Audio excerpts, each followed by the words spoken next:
বঙ্গ মধ্যশিক্ষা পর্ষদের দশম শ্রেণীর ভৌত বিজ্ঞানের প্রথম অধ্যায়ের ২০টি সংক্ষিপ্ত প্রশ্ন এবং উত্তর নিচে আলোচনা করা হল। ১. বায়ুমণ্ডলের প্রধান উপাদান কি কি?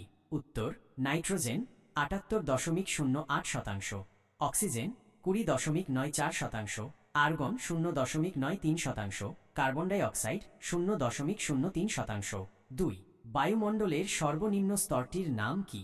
উত্তর: ট্রপোস্ফিয়ার। ৩. ওজোন স্তরের ঘনত্ব কোন এককে মাপা হয়? উত্তর: ডবসন একক। ৪. বায়োগ্যাসের প্রধান উপাদান কি? উত্তর: মিথেন। ৫. জীবাশ্ম জ্বালানির দহনে কোন গ্যাস উৎপন্ন হয় যা গ্রিনহাউস প্রভাবের জন্য দায়ী? উত্তর: কার্বন ডাই অক্সাইড।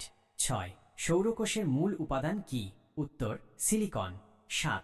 বায়ুমণ্ডলের কোন স্তরে ওজোন গ্যাস দেখা যায়? উত্তর: স্ট্র্যাটোস্ফিয়ার। ৮. সিএফসি এর পুরো নাম কি?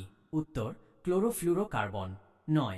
বায়ুমণ্ডলের কোন স্তরটিতে মেরুজ্যোতি দেখা যায়? উত্তর: থার্মোস্ফিয়ার। ১০. বায়ুমণ্ডলের শীতলতম স্তর কোনটি? উত্তর: মেসোস্ফিয়ার।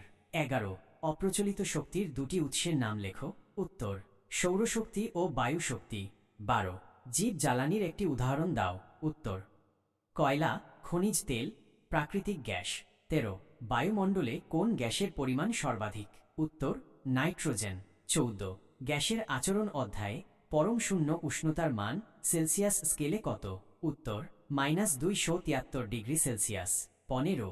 বয়েলের সূত্রে ধ্রুবক কি কি? উত্তর: গ্যাসের ভর ও উষ্ণতা। ১৬. চার্লসের সূত্রে ভি বনাম টি লেখচিত্রটি কেমন হবে? উত্তর: সরল রেখা। ১৭. অ্যাভোগাড্রো সূত্রে ধ্রুবক কি কি? উত্তর: গ্যাসের উষ্ণতা ও চাপ। ১৮.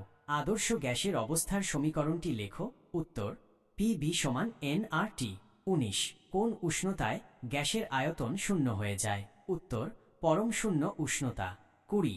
কিলোওয়াট ঘন্টা কোন রাশির একক? উত্তর: কার্য বা শক্তি। ২১. স্থিতিশীল উন্নয়নের প্রধান উদ্দেশ্য কি? উত্তর: বর্তমান প্রজন্মের চাহিদা পূরণ করার পাশাপাশি ভবিষ্যৎ প্রজন্মের জন্য সম্পদের সংরক্ষণ করা। ২২. জীবাশ্ম জ্বালানি সংরক্ষণের দুটি উপায় লেখো। উত্তর: ১. যানবাহন ব্যবহারে জীবাশ্ম জ্বালানির পরিবর্তে ব্যাটারি বা সৌরচালিত যান ব্যবহার করা। ২. শক্তি সাশ্রয়ী যন্ত্রের ব্যবহার করা। ২৩. গ্রিনহাউস গ্যাস বলতে কি বোঝ? উত্তর: গ্রিনহাউস গ্যাসগুলি হল সেই গ্যাস যা বায়ুমণ্ডলে তাপ আটকে রাখতে এবং পৃথিবীর পৃষ্ঠকে উষ্ণ করতে সক্ষম। ২৪. মিথেন হাইড্রেট বা ফায়ার আইসের ব্যবহার কি?